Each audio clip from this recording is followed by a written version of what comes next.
Bapak Ibu Saudara, kita bertemu kembali.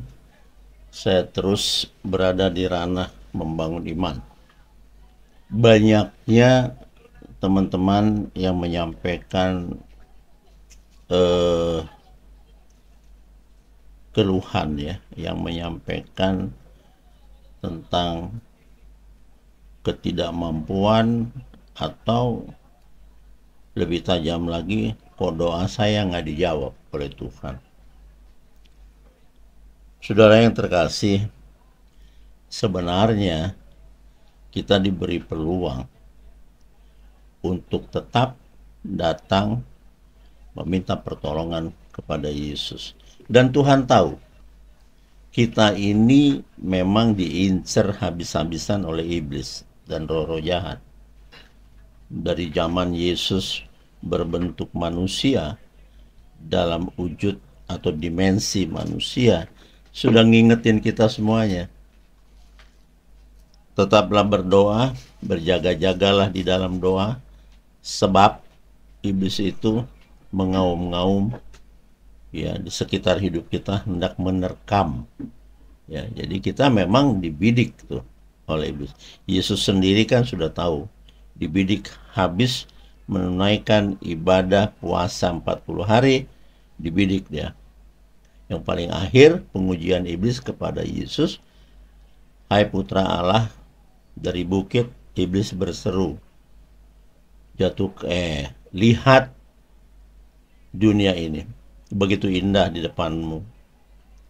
Nah, akan kuberikan kepadamu jika engkau menyembah aku, atau sembahlah aku, kuberikan dunia kepadamu." Nah, perhatikan baik-baik. Di zaman Yesus masih hidup dalam dimensi manusia seperti kita, iblis sudah menyerang.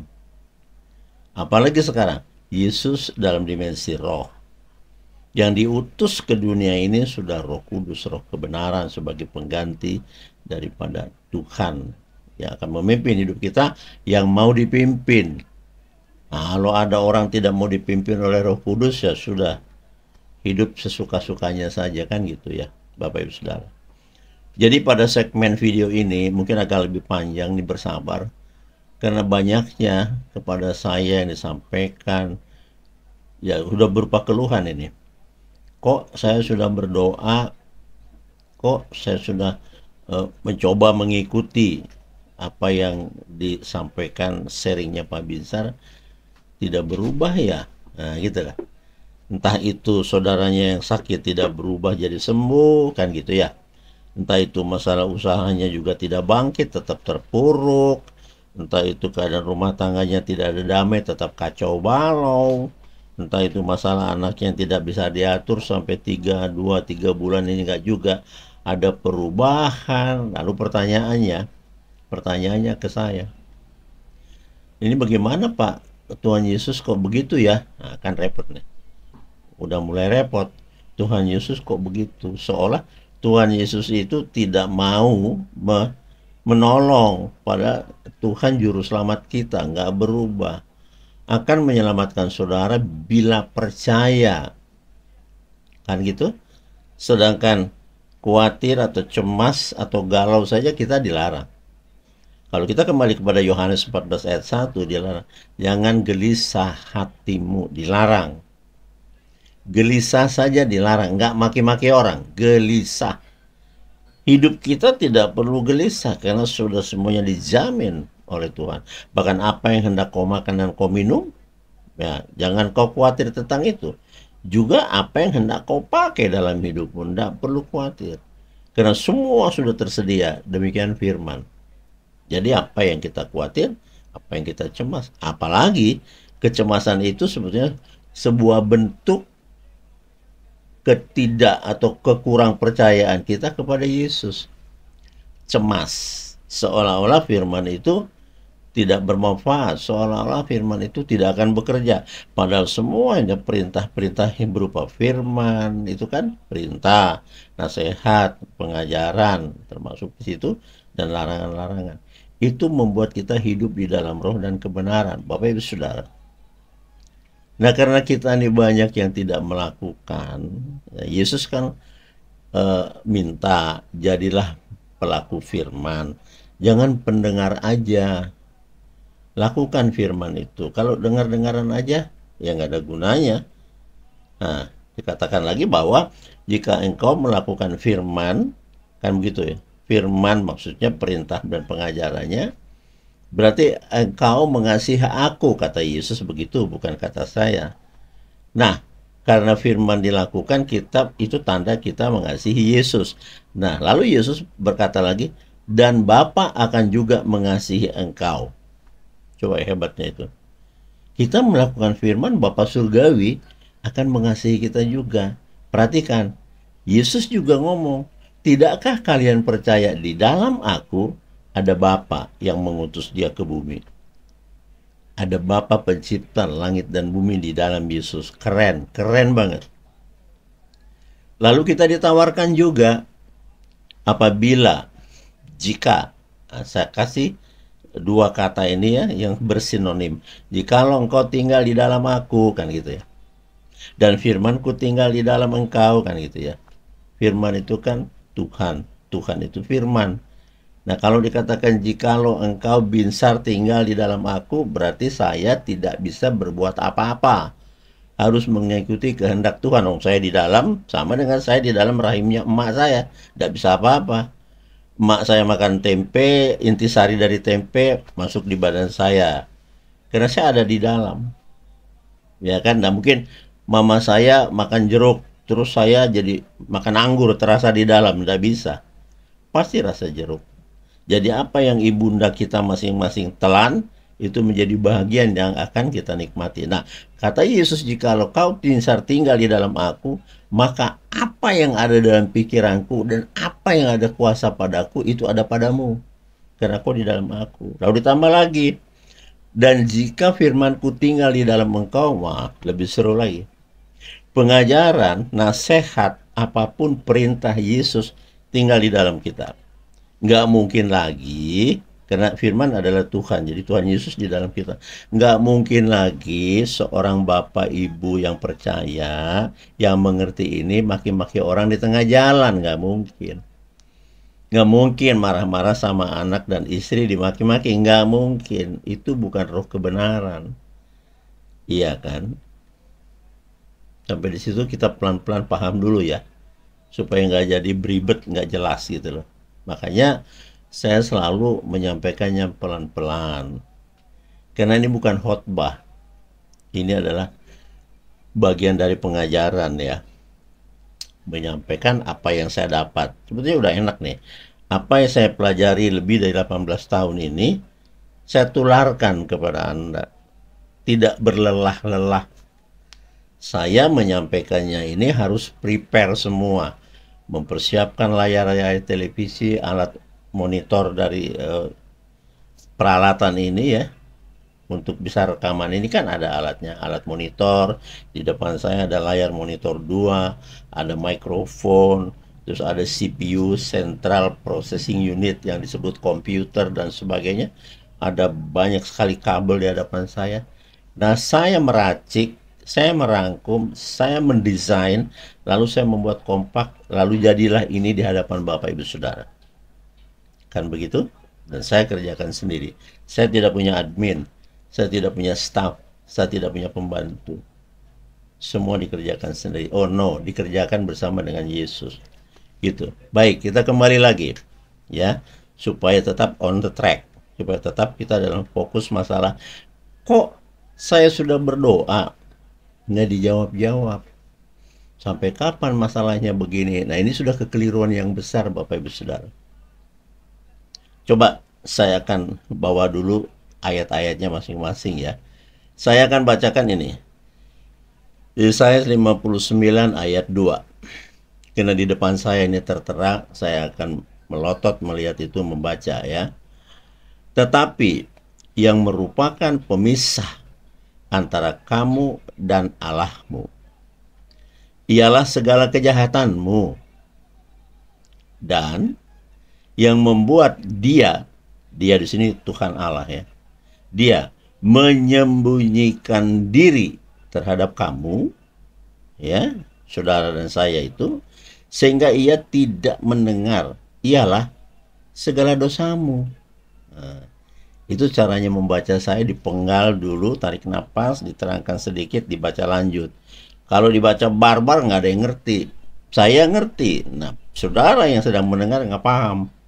Apalagi kurang akrab dengan Alkitab. Akrab di sini kurang gemar, kurang sering membaca Alkitab. Yang dibaca itu dicari-cari mana yang enak, kan gitu.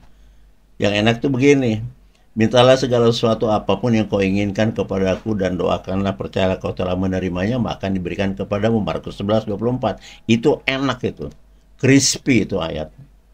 Orang-orang bilang itu ayat emas. Boleh, nggak salah buat saya. Memang begitu tertulis.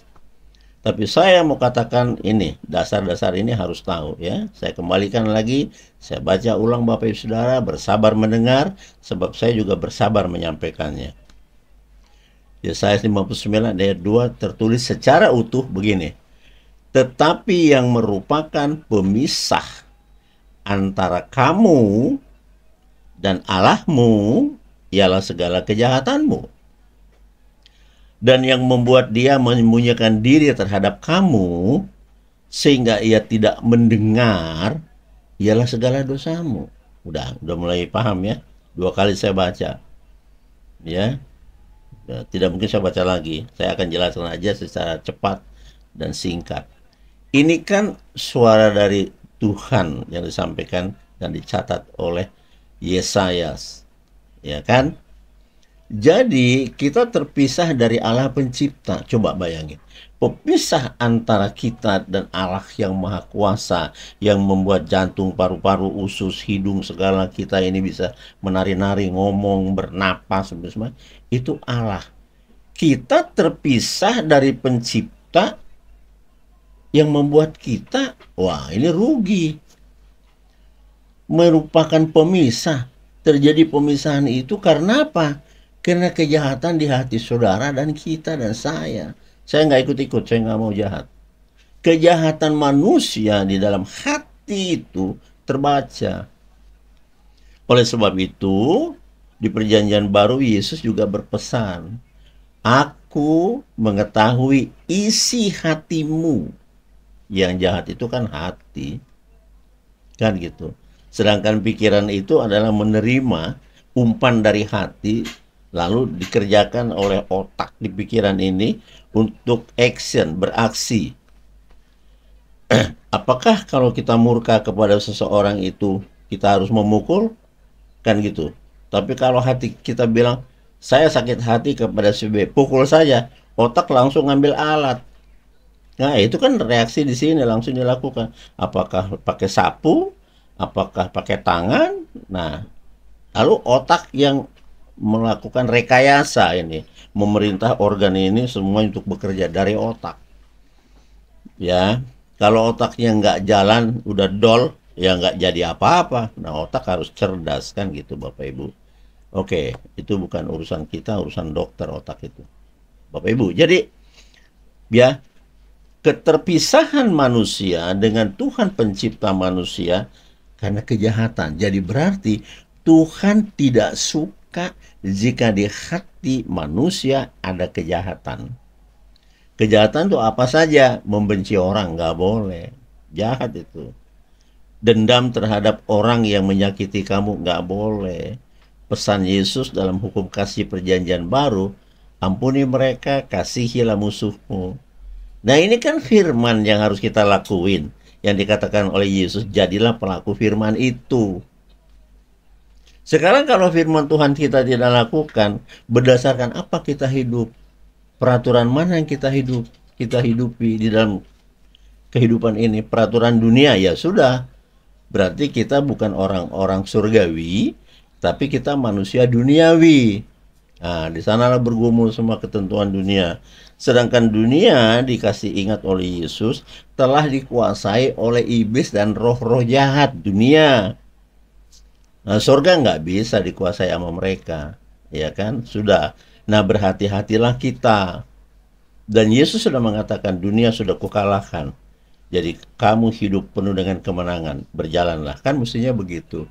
Tapi masih ada di antara kita banyak jadi sengat oleh roh jahat sehingga hidupnya penuh dengan keberdosaan.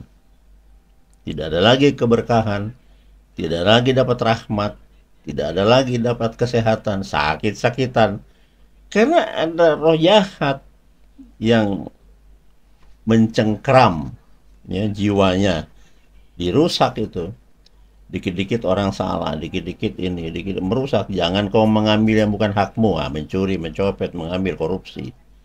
Kan dilarang semua. Tapi justru itu semua terjadi di hadapan kita, di sekitar kita sekarang ini, bahkan makin merebak. Dunia makin tua, kejahatan makin melebar. Perhatikan itu. Sampai anak-anak pun sekarang sudah susah diatur. Kaum ibu mengeluh, iya ya, anak-anak sekarang tidak seperti zaman kita dulu. Nah, itu ada perbedaan ya. Yang ngomong ini emak-emak umurnya sekitar 60-an.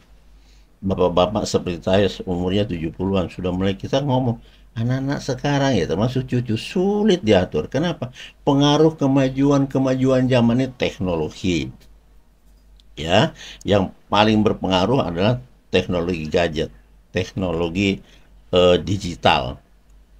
Ya, yang dikemas di dalam alat-alat Android lah itu, apalah itu semuanya dalam jaringan internet.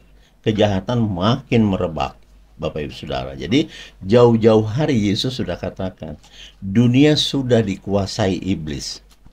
Bukan dimiliki, lain lagi. Karena pemilik alam semesta ini Tuhan, Allah Bapa yang kita panggil di dalam Yesus. Ya kan, tadi sudah saya katakan, tidakkah kamu percaya di dalam aku ada Bapa pencipta langit dan bumi, kan gitu. Dan Yesus juga sudah mendeklarasikan, kepadaku telah diserahkan segala kuasa di surga dan di bumi. Bapak Ibu Saudara berkuasa di bumi. Coba perhatikan nanti Kejadian 1 ayat 26. Kalau saya katakan Kejadian 1 ayat 26, perhatikan nanti habis usai menonton ini, disimak-simak dong ya. Punya effort, punya yang greget pengen tahu apa isinya gitu, supaya nggak semua saya tumpahin di sini. Bapak Ibu juga harus bergerak, bereaksi, apa yang saya ngomong dicari. Itu orang yang haus dan lapar akan kebenaran firman Tuhan dan ingin supaya semua yang disampaikan dalam doanya dijawab dengan mujizat itu terjadi. Kan begitu tujuannya. Bapak Saudara, saya menyampaikan juga di sini tidak bosan-bosannya. Sebenarnya saya kan memberikan ini dengan cuma-cuma ya, bukan sia-sia, beda. Kalau sia-sia saya ngomong barbar nggak ada gunanya. Yang saya sampaikan ini semua benar. Yang saya sampaikan ini hasil pembelajaran 18 tahun masuk ke tahun ke-19. Coba Bapak Ibu bayangin. Ya, Alkitab itu diulak-alik dibaca, maksud saya itu kan. Jadi literasinya saya pertajam, pemahamannya bukan dibaca doang. Bukan. Teman-teman semua ke gereja punya Alkitab kan, tiap-tiap keluarga pergi minggu 4 kali sebulan, 52 kali setahun. Kalau saudara sudah menjadi jemaat itu 10 tahun, 520 kali ke gereja. Kalau nggak ada perubahan lalu ngapain aja, kan boleh check and recheck ya. Ngapain sih kita ke gereja itu, kira-kira gitu. Ini semuanya sengaja saya geser-geser ke sini untuk supaya saya jangan didera. Pak, saya udah berdoa Pak, bangun subuh jam 3 Pak, saya sudah puasa Pak. Iya, nggak salah. Saya juga yang memperkenankan Bapak Ibu titipkan ke saya masalahmu, pergumulanmu, supaya saya usung dalam doa seperti Musa. Musa mendoakan semua bangsa Israel yang disuruh keluar dari Mesir oleh Allah. Musa diutus sama Harun. Tapi di tengah perjalanan memang bangsa ini agak bandel. Ketika dilemparkan atau diberikan makanan-makanan dari surga, mereka berebut, ada yang korup. Mestinya satu orang satu potong makanan, apakah itu daging. Ini ada yang satu orang ngambil 3, berarti ada 2 orang tidak kebagian. Kalau sampai ada orang ngambil 4 potong itu, ya toh yang diturunkan dari ke langit kemuliaan Tuhan, satu orang ngambil 4, haknya 3 orang keambil sama dia, berarti ada yang tidak makan. Allah murka. Lalu berpesan, Musa, aku tamatin aja lah. Bangsa ini ternyata susah diatur. Padahal itu bangsanya yang dicintai, maka dikeluarkan dari Mesir supaya jangan menderita jadi orang-orang yang orang-orang yang tidak mendapat posisi di kerajaan Mesir. Nah, itu Musa berkata, jangan Tuhan kasihani mereka, aku sudah ngurus ke sana sampai berhadapan dengan Fir'aun, sudah kau turunkan tulah berkali-kali, kok sekarang di tengah jalan mau kau hancurkan semua ini karena murka. Tapi Musa berjanji, satu kali lagi aja, satu kali lagi, berikan peluang bagi mereka. Nah, lalu berpesan, Allah, kalau begitu katakan kepada mereka, kuduslah engkau semua karena aku Tuhan Allahmu yang kudus, supaya kau tetap milikku. Perhatikan yang saya ngomong dari tadi. Bapak Ibu Saudara, sampai di sini coba review sebentar aja. Bapak sampai nggak di situ dan ibu-ibu? Hukum kasih nggak kita jalankan seharusnya semena-mena. Kita banyakkan marah kalau udah emosi.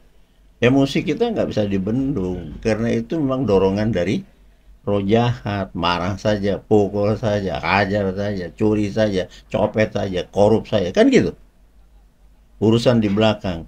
Nah, yang tidak diperhatikan hukum-hukum ilahi, hukum-hukum Tuhan. Di sana hukumnya kekal, salah, berdosa, ya berdosa, kecuali bertobat. Ya Bapak Ibu ya. Kalau di dalam dunia ini kan salah-salah mencong-mencong bisalah diatur. Dunia kan bisa atur-aturan gitu ya. Lihat itu yang di TV itu. Berita-beritanya marak di mana-mana. Yang mestinya mencopet uang rakyat itu sekian ratus triliun. Saya nggak ngebahas itu sebetulnya. Saya harus memaparkan inilah dunia. Bisa diatur. Dihukum 6,5 tahun. Ya semua jadi pencopet aja, ratusan triliun, cuma 6,5 tahun. Iya, selama 6,5 tahun di penjara itu bisa keluar itu. Rupanya bisa jalan-jalan, saya nggak tahu. Ngeri. Bagi Tuhan nggak ada. Begitu Tuhan tidak menyukai, selesai. Nggak ada yang bisa ditawar. Nggak ada. Nah, oleh karena itu, ketika Bapak Ibu Saudara mendengar apa yang saya katakan di video yang lalu, bertobatlah. Itu anjuran Yesus, bukan aku. Bertobatlah, sebab kerajaan Allah sudah dekat. Supaya dosamu diampuni. Kalau dosamu diampuni, kejahatanmu hilang yang dikatakan tadi. Yang menjadikan pemisah antara kamu yang berseru kepada Tuhan, itu menjadi terpisah, bahkan tidak didengar lagi suaramu pendoa ini yang mendoakan apapun, karena dosamu. Jadi kalau tidak bertobat, ya sudah, nggak didengar sama sekali. Itulah jawaban dari kenapa ya udah 3 bulan saya berdoa, Tuhan Yesus nggak dengar. Bukan Tuhan Yesus jahat, bukan Tuhan Yesus tidak punya kasih, bukan Tuhan Yesus itu nakal, bukan Tuhan Yesus itu ketiduran, bukan Tuhan Yesus itu pelupa, enggak. Tuhan sempurna, ya kita yang nggak beres, gitu loh. Paham ya? Supaya lebih enak. Jadi saya mohon izin, video ini akan agak panjang dari biasanya. Saya akan berupaya terus supaya video ini bisa melekat di hati dan jiwa teman-teman. Ya, ini perlu supaya tahun 2025 kita tidak menjadi abal-abal. Kita dimenangkan karena pendengaran ini. Kita dimenangkan karena kita menjadi pelaku firman Tuhan. Itu ya. Nah, itu tadi Yesaya 59 ayat 2 sudah berkata begitu. Jadi kejahatan yang ada di hati kita, buang. Mendendam kepada ipar, mendendam kepada orang tua, apalagi ini dosa nggak ketulungan nih. Mendendam kepada saudara, adik kakak, mendendam kepada teman mahasiswa dan teman-teman sekolah, mendendam kepada dosen atau rektor. Wow. Jangan. Ampuni mereka. Ampuni. Itu hukum yang diajarkan. Kalau kita di luar itu sudah tidak berguna.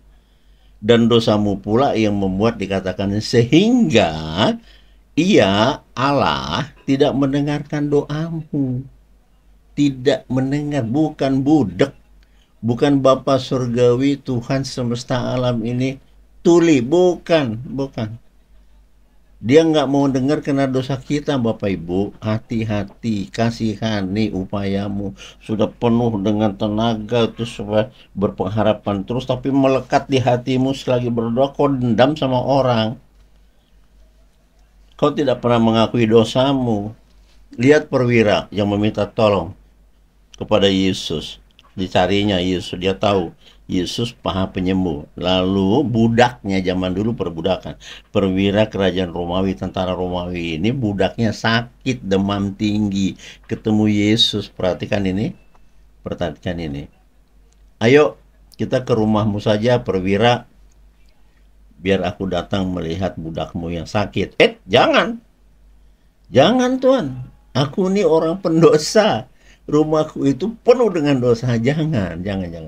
Tapi aku tahu Tuhan, kau mampu menyembuhkan. Ngomong sepotong saja, ngomong apa saja untuk menyembuhkan dari jarak sini, dari ke rumahku yang begitu jauh, pasti sembuh. Nah, iman kayak begini perlu, walaupun dia masih berdosa. Kata saya tadi kan, bertobatlah. Tetapi melihat iman yang begitu besar, maka dikatakan iman perwira itu sebagai iman yang raksasa. Yesus kagum, belum pernah aku melihat iman orang sebesar ini.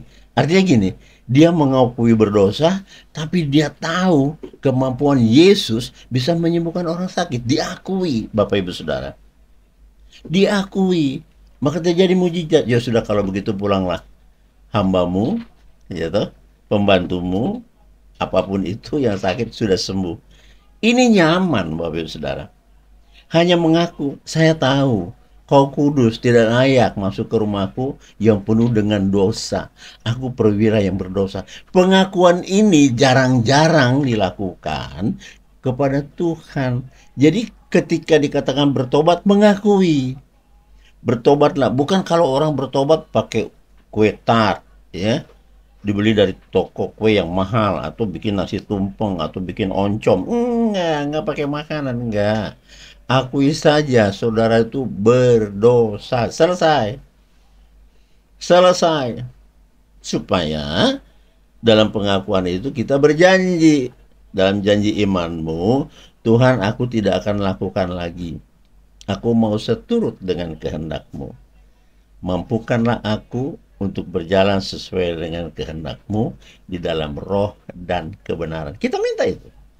Lalu Tuhan kan hatinya, mengasihi tentu, karena Anda sudah mengaku seperti perwira, aku orang berdosa. Tapi katakan di sini supaya sembuh, dia sembuh. Oh, coba. Oke, saya geser lagi ke perempuan 12 tahun. Sekarang tadi sudah ya, sisa 59 ayat 2 saya tinggal ke perempuan. Ini beberapa contoh supaya kita ngerti. Saya goreng semuanya supaya paham. Hal ini tidak akan mungkin disampaikan di gereja. Ya, nggak mungkin, nggak ada waktu. Dia 30-40 menit turun dari mimbar pulang. Kalau saya pelajari perempuan yang 12 tahun pendarahan sakit blooding itu, dikisahkan bahwa hartanya habis, disetor kepada para tabib zaman dulu. Zaman dulu penyembuh penyakit namanya tabib, bukan dukun ya, tabib. Tapi ternyata sampai dengan ketemu Yesus terlihat masih sakit. Nah, diketahui di situ bahwa sampai dia menjadi di bawah, sampai ke titik nadir, impas, sampai miskin, hartanya habis, nggak ada lagi. Kalau nggak punya lagi duit, sekarang dokter, nggak pergi ke dokter, nggak pergi, apa yang mau dibayar ke tabib. Lalu bukan kebetulan dikisahkan di Alkitab kita itu bahwa Yesus diketahui sedang mengajar di tengah kerumunan orang di suatu wilayah yang tidak disebut di Alkitab. Perempuan ini datang ke sana. Pertanyaan saya, kita membaca itu harus analitis ya. Harus bisa menganalisa bagaimana perempuan ini 12 tahun pendarahan. Sedangkan dulu kan nggak ada farmasi, nggak ada pabrik obat. Saya ini banyak sekali dijual vitamin C, B kompleks, vitamin apa, vitamin ini, semua dijual. Dulu mana ada. Nah sekarang kalau sudah blooding 12 tahun terus mengalami, apa nggak kurang darah perempuan ini? Saya ngebayanginnya begini, positif ya. mampu nggak berjalan dengan sempurna. Sementara makanan zaman dulu juga susah dicari. Sekarang Anda mau makan anggur di toko, di warung ada. Anda mau makan keju ada. Mau makan daging ada. Dulu hmm, susah banget. Dan lagi tidak sedasar hari ini semuanya tersedia karena ada pabrikasi-pabrikasi ya. Ada pengusaha yang mendirikan semua makanan-makanan yang nutrisi di dalamnya diperlukan tubuh kita. Makanya kita menjadi sehat. Syukuri, syukuri.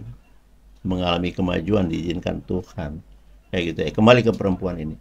Nah, yang menarik dan unik buat saya harus ditiru iman ini. Tadi iman perwira raksasa.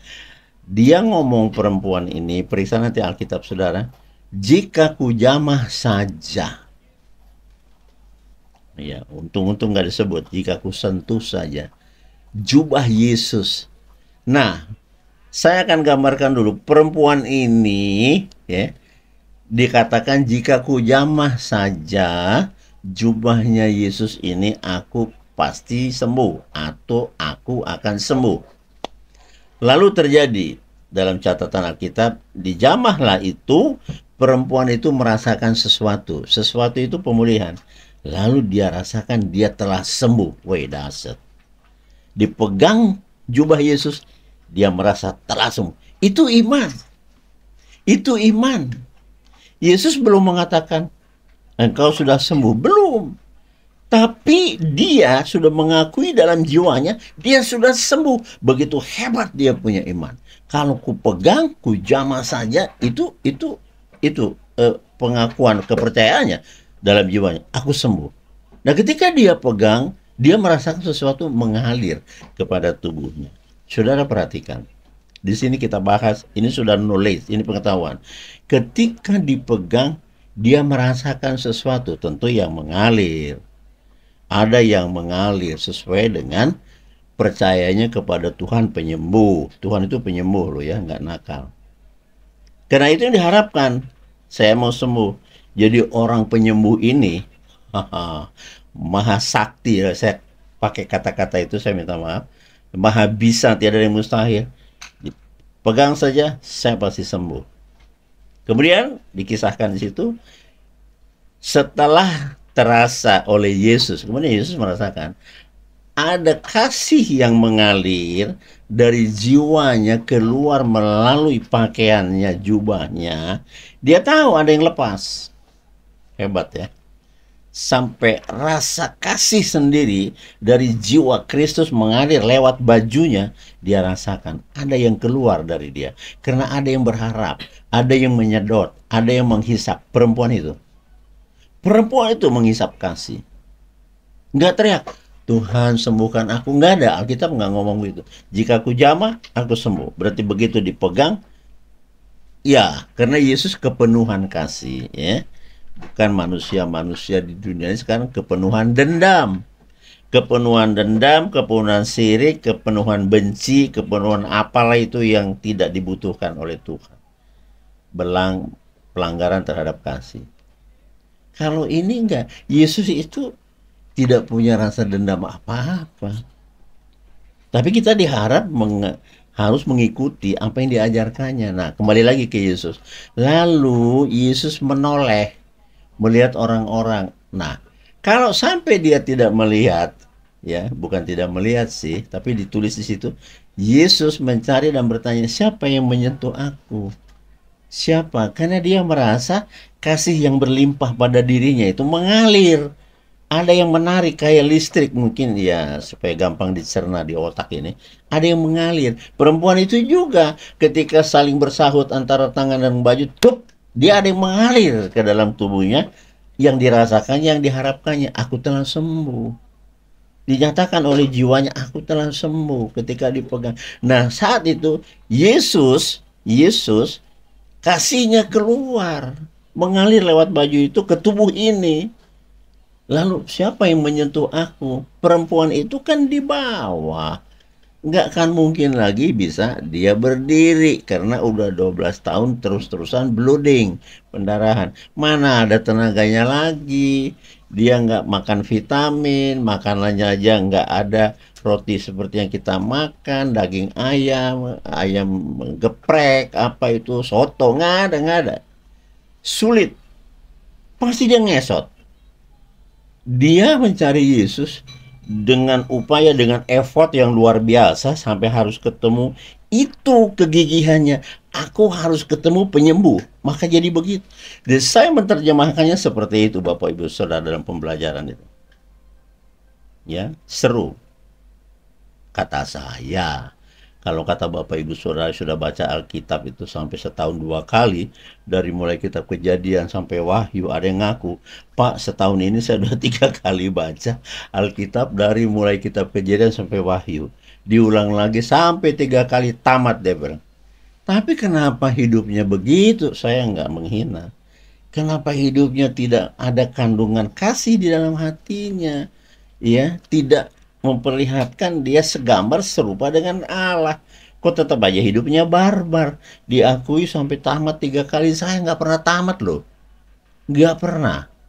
Ya, harus jujur kita akui. Tetapi saya mengerti strateginya. Mana yang perlu? Saya lebih banyak menyoroti tajam pembelajaran di Perjanjian Baru karena itu yang saya ikuti. Yesus, engkau juru selamatku. Tentu perintah-perintah firman-Nya yang saya akan geluti, saya dalami, saya pelajari, saya minta tolong kirim Roh Kudus-Mu memberitahukan kepada saya makna dari firman-Mu, Tuhan. Itu saya minta. Oke, balik lagi ke perempuan ini.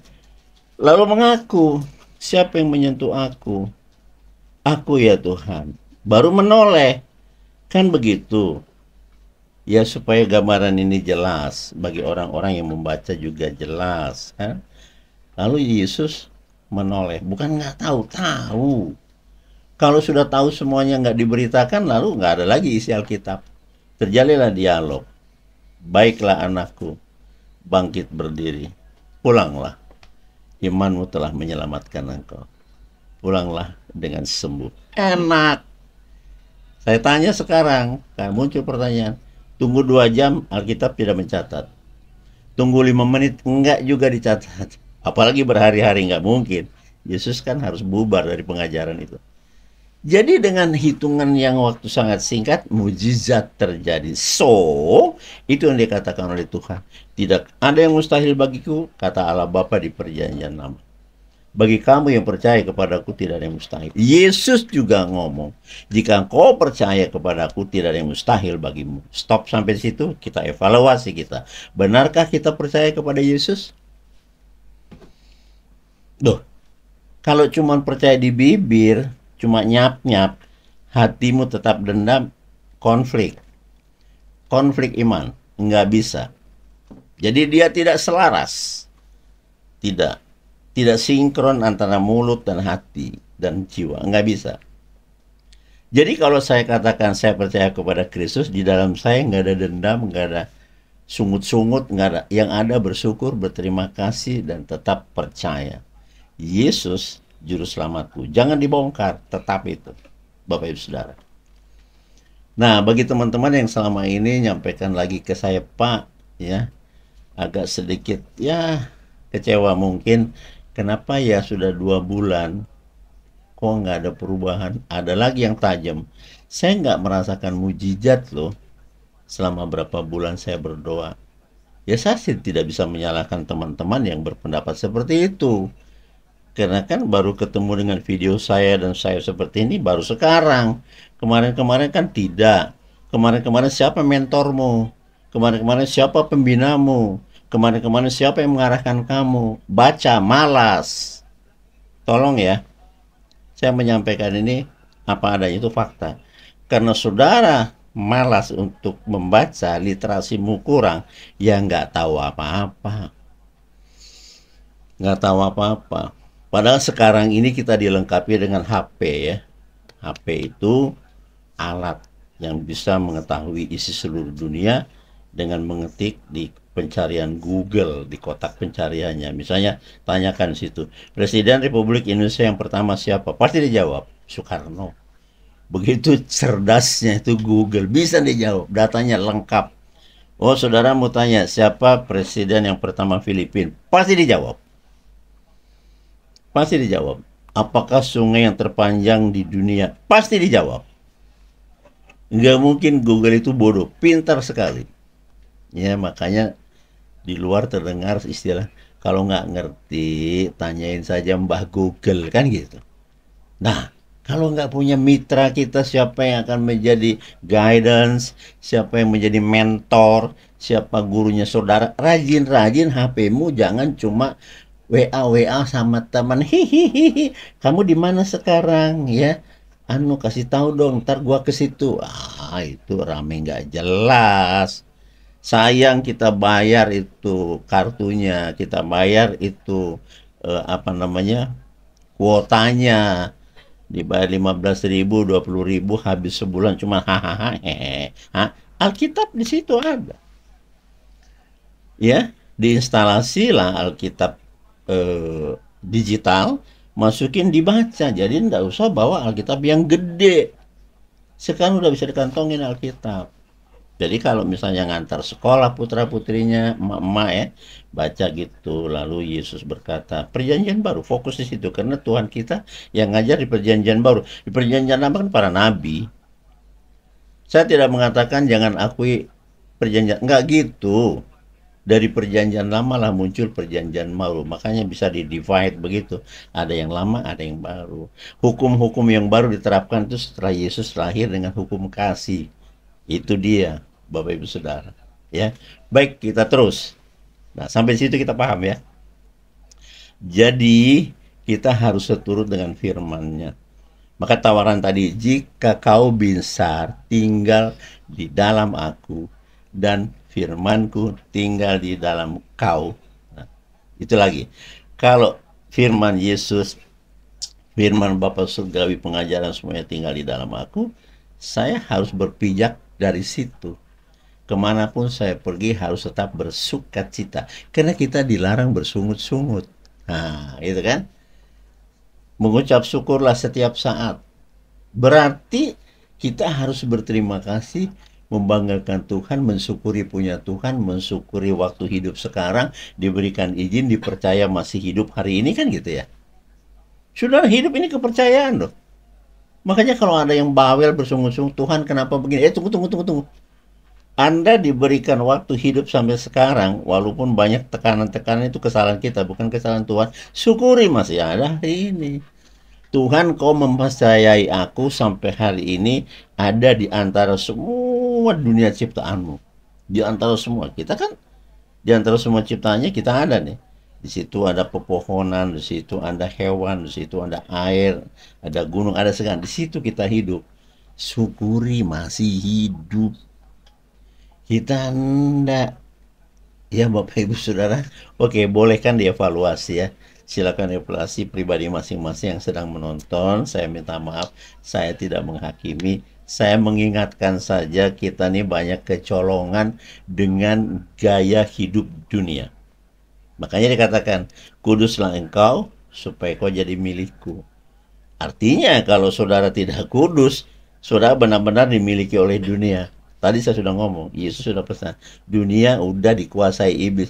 Berarti kita dikuasai oleh mereka dan hidup untuk mereka dan bersama dengan mereka. Lalu Alkitab berkata, kalau kau itu hidup di tengah-tengah dunia dan hidup untuk dunia, maka bapamu adalah iblis.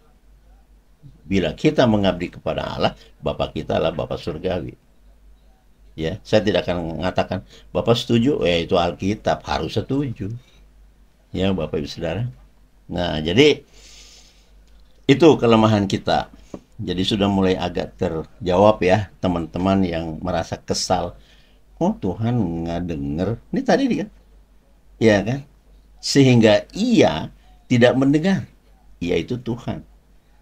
Ialah segala dosamu yang membuat Allah tidak mendengar. Udah mulai jelas banget ini ya, Bapak Ibu Saudara. Nah, jadi mungkin kita nih kadang-kadang banyak begini ya. Saya minta maaf juga, saya tidak menyalahkan kaum gerejawan, pastor, baik itu pendeta, itu mereka pemangku jabatan yang harusnya dipercaya oleh Tuhan. Ya, ya kita memandang dipercaya Tuhan lah, namanya pendeta, masa nggak dipercaya sih, ya kan ya. Tetapi kita tidak mendapat pengajaran apapun yang hakiki dari gereja, karena one way, satu arah. Disampaikan firman itu 30-40 menit, habis itu ditutup dengan doa berkat ya, lalu pulang, lalu nggak punya apa-apa yang tinggal di dalam jiwa kita, nggak bertambah pengetahuan kita tidak bertambah baik, malah bertambah garang. Terbalik ya kan. Dan lagi teman-teman mengeksplorasi Alkitab itu keliru. Yang memberuntungkan dia itu dihafal. Alkitab jangan dihafal, dipahami. Kok kita nih nggak ngapal-ngapal kitab suci kayak orang-orang, buat apa? Saya juga nggak hafal, tapi paham. Ya, dimengerti boleh, dipahami boleh. Nah, habis itu diimani. Kan udah ngerti. Imani. Supaya kita bisa melakukannya dengan bantuan Roh Kudus, dengan pertolongan Tuhan, kita dilindungi. Iya kan? Nah, misalnya begini, Matius 11 ayat 28. Saya akan bacakan buat Bapak Ibu Saudara, buat kita semua ya. Nah, di sini ditulis begini, marilah kepadaku semua yang letih lesu dan berbeban berat. Aku akan memberi kelegaan kepadamu. Ini janji Tuhan yang ditulis dalam Injil Matius. Saya ulangi ya. Ini enak nih, ini gurih gitu ya, enak banget. Marilah kepadaku, diundang kita semua. Saya, Bapak, Ibu, semua saudara yang punya beban diundang. Marilah kepadaku semua yang letih lesu dan berbeban berat. Bebanmu banyak loh. Aku akan memberi kelegaan kepadamu. Amin. Jadi di sini terbaca, Tuhan baik banget ya, udah pasti. Nilai itu keluar, pasti. Ya, baca sendiri pasti itu keluar karena sangat sederhana. Tuhan ngundang loh. Mari. Semua kalian yang sudah kerja bosan, udah lelah, tiap hari kerja, tiap hari jualan sayur, tiap hari kerja begitu aja, duit menambah gitu, nggak kaya juga, ya kan? Berat. Utangmu banyak, bayar uang sekolah, bayar kos-kosan, bayar listrik, bayar ledeng, bayar kecap, bayar beras. Ribet. Berat. Diakui dia, kata sini. Diundang sama Yesus, ini perjanjian baru. Diundang sama Yesus. Mari, kamu yang udah pusing-pusing hidup ini, bebanmu banyak dan berat ya, Bu, Pak. Iya, mari sini. Lalu dijanjiin, aku akan memberi kelegaan kepadamu. Enak banget, ini janji. Lalu buru-buru ditulis, ada teman saya begitu, buru-buru ditulis, ini katanya ayat emas, ditulis, kan bukannya disobek Alkitabnya, ditulis, bagus-bagus, dilempit, ditaruh di dompet. Terus saya tanya, kenapa mesti taruh di dompet? Ya supaya pengaruh dalam hidupku. Kok bisa gitu lah? Supaya berpengaruh dalam hidupku. Emangnya kalau nggak dipahami, ditaruh di dompet, ditaruh di bokong, didudukin saban hari di kantor, dimanapun dia duduk di restoran, ya nggak ngaruh kali. Kan dipahami. Maka Yesus berpesan kepada kita, Bapak Ibu Saudara, pelajari firman-Ku, pelajari. Itu diserukan oleh Tuhan Yesus, pelajari firman-Ku. Allah dari langit juga ngomong kepada dunia ketika Yesus mengajar. Dikasih ingat, hei dengar ya, inilah putraku yang kupilih, yang kukasihi, yang aku berkenan kepadanya. Ya, aku berkenan kepadanya. Ya, tetap pelajari. Lalu titipan Allah kepada manusia itu di sekitar Yesus sedang mengajar, dengerin dia. Apa yang diajarkan, diomong-omong, dulu kan nggak ada pensil, nggak ada ballpoint, nggak ada pulpen. Dengarkan dia. Begitu kata Allah kepada dunia dan kepada kita. Tapi itu kan zaman sudah berlalu 2000 tahun yang lalu. Tapi itu peninggalannya ada di Alkitab sebagai catatan di Injil. Dengerin. Ketika Yesus tahu bahwa dia dibela oleh Bapa Surgawi yang ada di dalam dia, supaya manusia itu termasuk saya mendengarkan dia, lalu ditambah sama dia, pelajari firman-Ku. Nah, sudah didengar, dipelajarin. Kan saya bilang tadi. Didengar, dipelajarin, dipahamin, diimanin, dikerjain. Kan gitu. Saya ulang ya. Sudah didengar nih firman ini, ada yang nyampein. Ya Pak bisa nyampaikan firman nih. Bukan aku, bukan Tuhan. Dengerin baik-baik. Ya, serius. Udah itu dipelajarin. Karena Yesus bilang pelajarin firman ini. Dipelajarin firman itu, pahamin. Jangan dipelajarin nggak paham-paham. Masa satu ayat sebulan nggak paham sih? Udah kelamaan itu. Nanti setahun jadi 12. Setahun jadi cuma 12 ayat. Aduh, miskin banget. Pahamin. Udah paham. Imani, jangan dilepas. Jangan, nggak ada tawaran itu. Lakuin. Lakukan. Aplikasikan. Kerjakan. Nah, bahasa apa lagi nih? Kerjakan. Maka akan berpengaruh dalam hidupmu. Kan gitu. Itu salah satu contoh ya. Jadi karena Yesus mengatakan ini, marilah kepadaku, hai kamu semua yang letih lesu berbeban berat. Nah, yang berbeban datang tuh. Yang punya utang, yang punya masalah suami istri tidak ada damai di dalam keluarganya, ribut aja kerjanya bertengkar. Yang pacaran juga begitu. Yang ada masalah di kampus dengan dosen atau dengan rektor, apalah itu semua beban tidak enak. Ada beban lagi masalah keuangan keluarga atau masalah kos-kosan terlambat 2 bulan. Ramai sekali. Lalu karena diundang Yesus, marilah kepadaku. Nah lalu orang-orang semua nggak peduli itu berdosa kah, nggak datang kepada Yesus, lipat tangan. Lipat, ini pasti terjadi, ini fakta. Ketika belum bersih-bersih diri yang dikatakan tadi, kalau dosamu belum dibereskan, kalau lipat tangan sampai jungkir balik, nggak akan didengar. Gimana sih? Ya tadi kan udah diomongin. Nanti saya balik lagi ke ayat tadi, nggak selesai-selesai saya ngomongin nanti. Itu kan dasar-dasarnya yang saya awalin tadi. Jadi dilipat tangan buru-buru. Karena ada ayat ini. Ini ayat ini enak banget nih kata. Ayo kita berdoa. Apalagi di gereja diomong, saudara-saudara yang terkasih dalam Kristus, dengar baik. Misalnya pendetanya pastor ngomong gini, jika ada masalahmu, jika ada bebanmu terlalu, ini disampaikan ini, bebanmu terlalu berat, datang sama Yesus berdoa saja, pasti dijawab. Nah ini lagi, tidak disampaikan caranya bagaimana, syaratnya opore, kan gitu. Nggak disampaikan. Dihajar terus, digaspol, berdoa saja. Hey, tadi dia bilang, kalau dosamu masih melekat, Tuhan menyembunyikan dirinya. Ngeri, ngeri. Ini sedap, ayat Matius 11:12, sedap. Yang tadi 59 ayat 2, ngeri. Coba itu. Masa kita pilih-pilih, lalu saya masih berdosa. Saya masih jengkel sama mertua, nggak saya ampuni. Jengkel banget. Karena sering ngomongnya ini sangat ipar saya dengan teman saya juga di luar saya ini benci banget. Saya dendam kepada Tuhan Yesus, aku berbeban berat. Kan kau berjanji, aku datang sekarang di dalam doa. Tolong dong Tuhan, hutangku banyak. Gimana caranya ya Tuhan, kuserahkan kepadamu, amin. Kau baik, aku percaya. Dia lupa bahwa belum bersih. Itu yang rumit. Di situ semuanya kendalanya. Ini faktanya loh. Ya. Jadi yang saya tampung itu begitu banyak ragamnya. Sekarang di awal tahun 2025 saya bongkar semuanya. Ayo kita bongkar-bongkar supaya kita lebih mulus berjalan di tahun 2025 dengan pemahaman yang benar. Sehingga ketika kita Yesus baru ngomong gitu, surga buka. Itu sedang berdoa kepada saya, tahu. Karena sudah dipulihkan.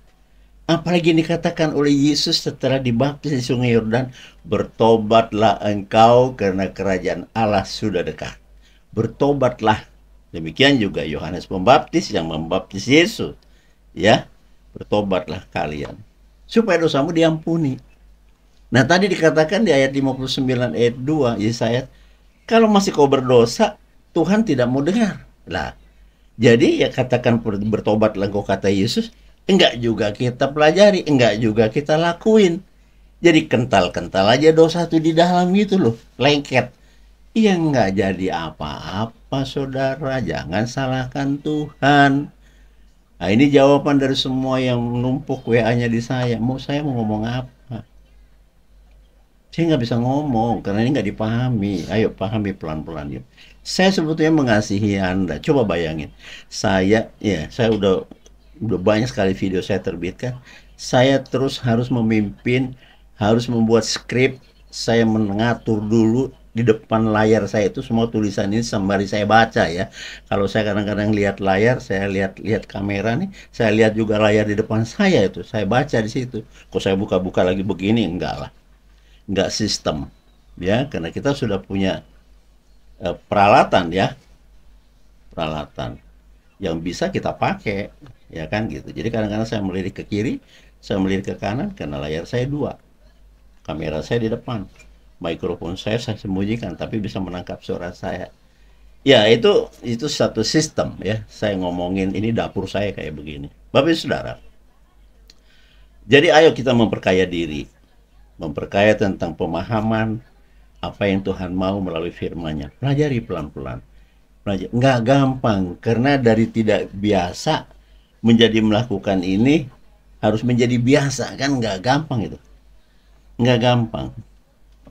Apapun kalau tadinya nggak pernah dilakukan, baru dimulai ya pastilah. Saya dulu ketika SD belajar naik sepeda, sepeda bapakku itu sepeda laki-laki yang ada palang di tengahnya. Saya masih SD kelas 4, kelas 5 pakai sepeda itu. Mula-mula dipegang sama pembantu ya. Sore-sore belajar saya dipegang, jatuh, dilepas jatuh, dilepas jatuh. Satu kali saya heran, kok saya lancar berjalan. Nah, miring lagi, kena palangnya di sini. Palangnya di kanan, saya miring begini. Bisa jalan, nggak bisa berhenti.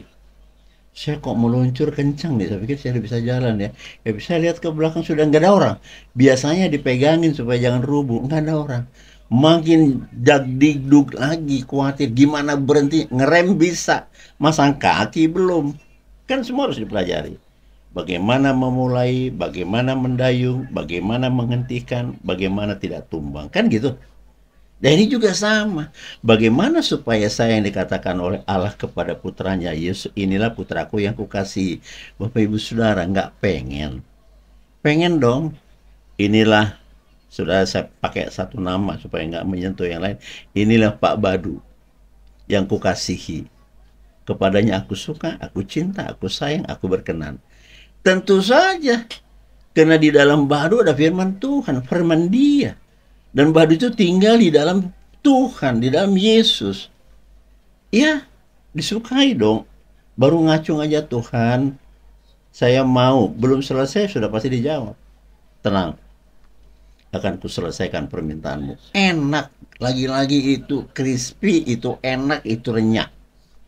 Tapi kalau sudah kita ngotot berdoa begini sampai laporan ke saya Pak sudah 2 bulan, kenapa saya tidak mengalami perubahan apa-apa? Iya, karena Bapak Ibu tidak berubah.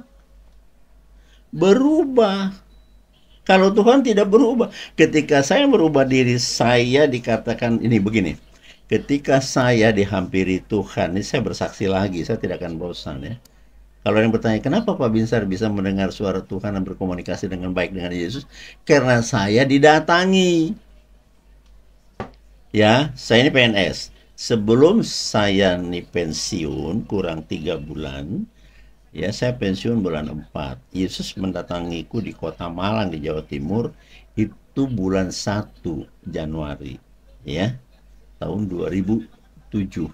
Ya, wah udah lama sekali kan? Yap. Tuhan hanya berpesan gini, kuduskan dirimu. Saudara kalau mendengar gitu mungkin pasti ini ada suara hantu lagi. Iya kan? Ini di kamar saya. Di kamar baru pulang kerja.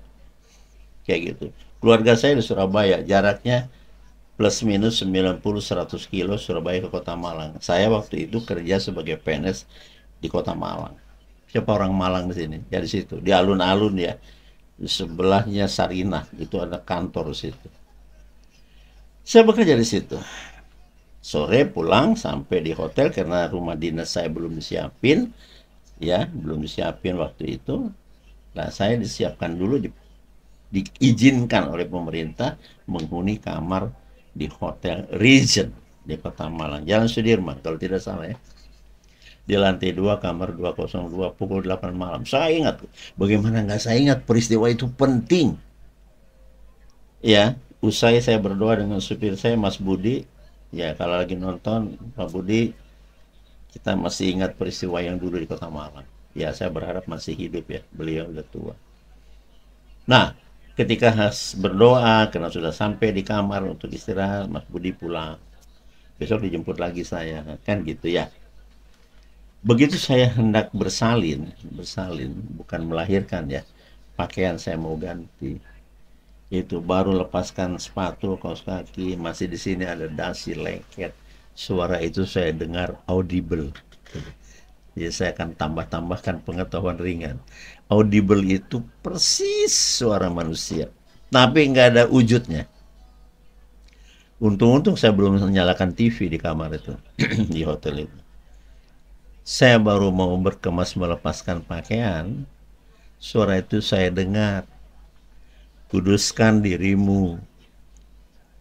Saya kaget, nggak pernah juga saya ngalami kayak gitu. Ada suara kalau nggak ada siapa kan gitu ya. Tapi dalam keheranan saya waspada. Waspadanya begini, otak kita rupanya memang betul-betul cerdas ya, diawasi. Kalau iblis yang ngajak, masa ngajak kudus sih? Ya, tapi kecurigaan saya tetap ada lah, ini kan manusia. Apa iya, apa nggak hantu ini? Karena saya masih nggak ngerti apa. Hantu ini bodoh sekali. Lalu saya ngomong dalam batin, nggak teriak ya. Tuhan, jika engkau itu mengajak kudus, ulangi sekali lagi. Tuhan itu serba mau loh. Diminta apa saja dikasih, ya, cuma ngulangin aja, apa ruginya, pikirnya begitu ya. Tuhan tolong diulang lagi, aku dengar suaramu. Nah ini hebat. Lalu muncul suara itu lagi, saya tunggu dong. TV nggak nyala. Kuduskan dirimu. Cuman nadanya makin tinggi. Tadi kan agak datar lembut. Kuduskan dirimu. Yang kedua, saya minta kuduskan dirimu. Makin tegas. Jadi nadanya, intonasinya itu makin meninggi. Ya kan, terus saya masih heran. Apa ya Tuhan? Boleh dong. Boleh dong. Karena saya kan tidak terlalu akrab tadinya. Baru ngomong lagi. Saya ngomong lagi. Tuhan, satu kali lagi aja. Sudah seperti Musa ini saya minta. Sekali lagi Tuhan. Omongin itu, ajak aku dan aku ikut denganmu. Kuduskan dirimu. Makin cepat dan makin tinggi. Wah, saya makin takut. Dan ketiga-tiganya itu terdengar jelas. Saya pikir saya sendirian di kamar, nggak ada orang. Karena keluarga saya di Surabaya. Jadi ya sudah. Terima kasih, saya mulai berdoa semampu saya. Terima kasih untuk undanganmu, mampukan aku Tuhan. Amin. Nggak panjang-panjang karena saya juga nggak ngerti apa-apa. Lalu saya siram, tahu siram? Ya mandi. Kamar mandi itu katanya lebar, panjang sekali. Saya berendam di bathtub. Ya, bak di kamar mandi itu kan panjang itu ya. Saya berendam lama-lama, saya kasih sabun di air itu ya, khusus untuk mandi. Saya pikir kalau berendam 20 menit, 15 menit, saya jadi bersih. Terus nanti saya lihat apakah saya berubah jadi bersayap, apakah saya jadi seperti malaikat. Kan ini tawaran Tuhan. Setelah yang ketiga saya percaya, saya ngomong, saya percaya Engkau mengajak aku Tuhan. Amin. Saya bersih-bersih, saya diam. Rasa takut menyelimuti jiwaku. Waduh, iya kan? Kalau ikut Tuhan nggak boleh ngapa-ngapain dong. Kan gitu. Wah, udah saya ikut. Diam. Saya mau siapkan, biasanya ada botol kecil di kamar itu di atas meja. Botol bir hitam kecil, kata teman-teman minum itu sebelum tidur supaya lelap. Boleh. Saya minum, itu bukan racun ya. Dan makan malam turun ke bawah saya. Masuk ke restoran saya makan dulu. Nggak mau di atas, nanti nggak bergerak jadinya. Habis makan biasanya saya masuk ke lounge music. Ke lounge music, saya dengar lagu-lagu dan pemain musik ada di situ. Saya suka mendengarnya. Ya. Nah, karena keseringan begitu berbulan-bulan, pemain musik dan artisnya mulai mengenal. Karena saya langganan hilir mudik kan gitu. Dan saya suka megang mikrofon mereka, sumbang-sumbang lagu, nyanyi-nyanyi bintang kecil, kira-kira gitu ya. Itu nggak turun saya. Malam itu diam. Nggak mau. Rokok saya kumpul, match, apa itu, ya, pemantik api rokok. Saya kumpul, saya susun, besok saya kasihkan. Niat saya kasihkan Budi, the driver. Dia Kristen. Besok paginya saya kasihkan rokok saya itu kepada dia. Terus pemantiknya, mereknya Dunhill. Nggak apa-apa, saya omongin semua ini fakta. Dunhill. Dan itu gold plate, berlapis emas. Saya kasihkan sama dia. Kaget kan, Mas Budi? Untuk saya Pak bisa, iya. Loh, Bapak nggak pakai lagi? Nggak, pakai aja Bud. Dia suka cita, tapi juga heran. Bapak ini baiknya muncul tiba-tiba ini setiap hari saya pakai kan gitu. Iya, karena punya price yang bagus. Dia juga heran, waduh, dapat nih, hebat. Dia pikir gitu mungkin. Jadi heran. Untuk saya, iya untuk kamu. Pakailah, saya nggak mau pakai lagi. Sejak itu, sampai hari ini, saya tidak menjamal lagi rokok. Dan semua, Bapak Ibu Saudara. Itu singkat-singkatannya nggak banyak. Tetapi, sejak ada ajakan gitu, saya mulai berhati-hati. Saya bersikap perlahan-lahan. Karena saya tahu, saya dikontrol ternyata. Kalau nggak, masa diundang sih?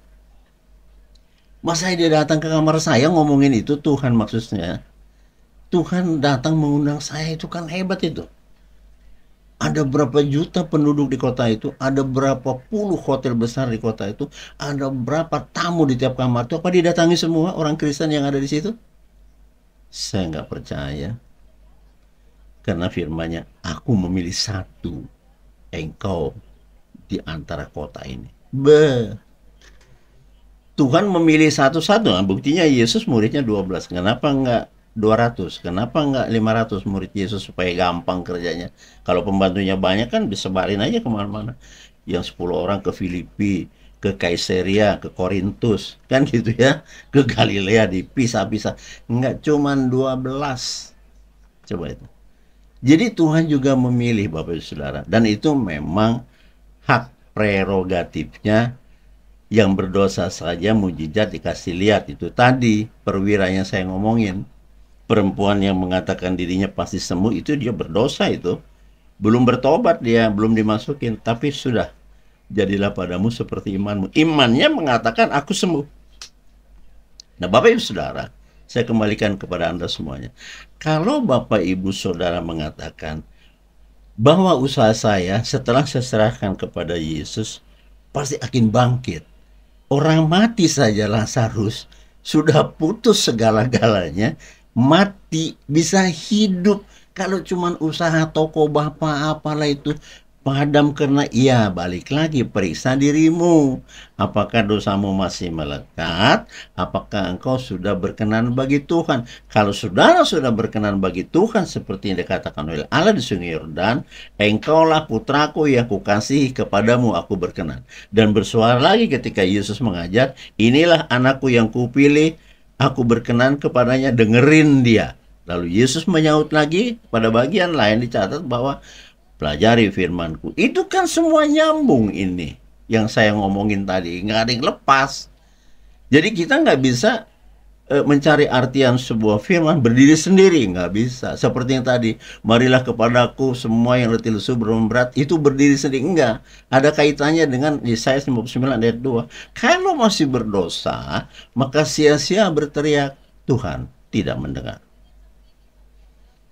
Bapak Ibu Saudara, saya tidak menghakimi, tapi memang begitu wujudnya, begitu pemahamannya, begitu yang saya imani, dan begitu saya lakukan. Lalu mujizat terjadi di mana-mana. Saudara yang terkasih, saya berdoa di sini, yang titip doa, yang ngomong ini, saudara kita dari Hong Kong. Dia berkata begini, Bapak, tolong saudara saya di Makassar. Begini-begini kelakuannya, orang laki, bla bla bla, nggak bisa diatur, ke ladang juga nggak mau, dan ini udah bandel sekali. Saya berdoa. Yang mengusung nama saudaranya itu seorang yang ada di Hong Kong, disampaikan ke saya berdoa dengan beliau sama-sama. Mari kita fokus supaya saudaramu dijamah oleh Tuhan. Kita berdoa. Oke, kesaksiannya jangan terlalu panjang. Saya nggak nanya apa kabar, enggak.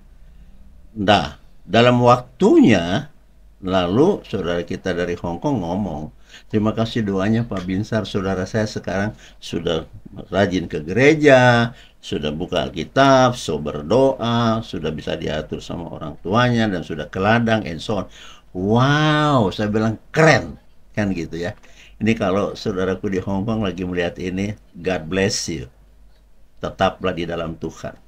Kau sudah menerima mujizat di dalam doa bersama-sama. Nah Bapak Ibu Saudara, banyak yang terjadi seperti itu. Ada yang hutangnya sekian miliar. Ya, saya tidak usah sebenarnya. Karena ada orang begini. Ada juga orang tidak mau disebut namanya dalam kesaksianku. Oleh karena itu mungkin secara umum, secara general. Tadinya kalau saya sebut namanya supaya tahu bahwa orang itu ada. Bukan hoak. Saya bersaksi nggak mungkin hoak ya. Jadilah saksi-saksiku sampai ke ujung-ujung bumi. Itu pesan Kristus kepada kita. Jadi saya bersaksi. Ada yang hutangnya sekian miliar, ya, lalu berdoa sampai 3 bulan lebih, diakui bahwa keluarga itu sekarang punya job yang ratusan miliar, jadi hutang yang sekian miliar impas seperti itu ya. Nah, ada lagi yang di Bengkulu, sakitnya udah parah, tapi ketika saya berdoa dengan ibu itu dengan tangisan, saya bilang percayalah, tangismu didengar oleh surga. Tapi percaya, bersihkan dirimu, buang semua dosamu, ampuni semua orang yang bersalah, dan apapun itu yang tidak menyenangkan Tuhan, lepas. Maka kepulihan kesehatanmu akan dilepas dari surga. Karena firman Tuhan, apa yang kau lepas di bumi akan kau lepas dari surga, dan apa yang kau ikat di bumi akan kau ikat di surga. Haleluya. Bapak Ibu Saudara, firman Tuhan itu mantap dan nyaman semuanya. Jangan pilih-pilih, Bapak Ibu Saudara. Nah, saya pikir kalau ini terlalu panjang juga ada yang mulai bosan nanti menonton ini. Pesan saya, jangan video ini ditonton dari depan, dipotong, diloncatin ke tengah. Dari tengah di skip, istilahnya di skip lagi sampai ke ujung. Nggak ketemu pesan-pesan ini nanti. Sabarlah menonton, sabarlah mendengar, ikutilah semua, lalu cari di Alkitab, saya kasih panduannya nanti di layar. Ya, firmannya diambil dari mana, akan saya tulis untuk membantu, memudahkan Bapak Ibu Saudara belajar secara mandiri. Nah, kalau ada hal-hal yang mau disampaikan, dipertanyakan, sampaikan pertanyaan itu seperti nanti saya catat nomor WA saya di layar ini, kan gitu ya. Ya, terima kasih kalau sudah bisa dipahami. Maksud saya nggak ada yang lain kecuali membawa ibu saudara dari keterpurukan dalam menghubungi Tuhan. Tuhan itu buka terus ya. Surga terbuka. Kita bersuara, disilahkan aja. Nah, banyak yang terpuruk tidak sanggup masuk dalam kerajaan Bapa karena dia tidak mendengarkan apa yang Yesus sampaikan. Tidak ada satu orang pun siapapun kamu akan sampai kepada kemuliaan Bapa kalau tidak melalui aku. Itu firman. Itu firman. Jadi jangan dianggap remeh Alkitab. Saya bisa begini karena saya membaca Alkitab saban hari. Nggak pernah putus. Karena tahu saya bahwa hidup saya dan keluarga saya itu dipimpin oleh Tuhan. Setiap langkahku diatur oleh Tuhan. Nggak bisa sesuka-suka saya. Nggak bisa. Tidak berdoa saja, saya pada waktunya subuh, saya sudah kehilangan sesuatu. Saya tidak nyaman lagi. Saya harus tebus itu. Kalau sampai keliwatan saya tidak berdoa. Karena di sana saya mengucap syukur. Terima kasih Bapa, terima kasih Yesus, terima kasih sudah menyertai kami semua dan anak cucu. Kan kita syukuri terus. Coba bagaimana? Kita hidupnya kan hitungan detik, terus bernapas. Detik, bernapas. Detik lagi bernapas. Terus kalau napas kita dihentikan, kan tahu judulnya apa.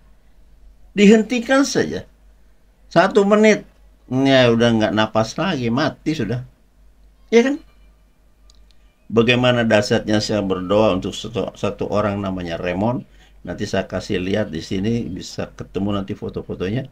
Bahwa ketika saya berdoa, dia hidup lagi dari kematiannya di rumah sakit RKZ Katolik Surabaya. Ini semua saya beberkan karena memang tempatnya ada, namanya ada, keluarganya ada. Dan saya tidak pernah hoax. Saya harus menjaga hubungan saya dengan Tuhan seintim mungkin, jangan berdusta. Bapak Ibu Saudara, terima kasih sudah bersama dengan saya 1 jam 15 menit. Saya harap video mendatang saya siapkan lagi untuk bisa nyambung.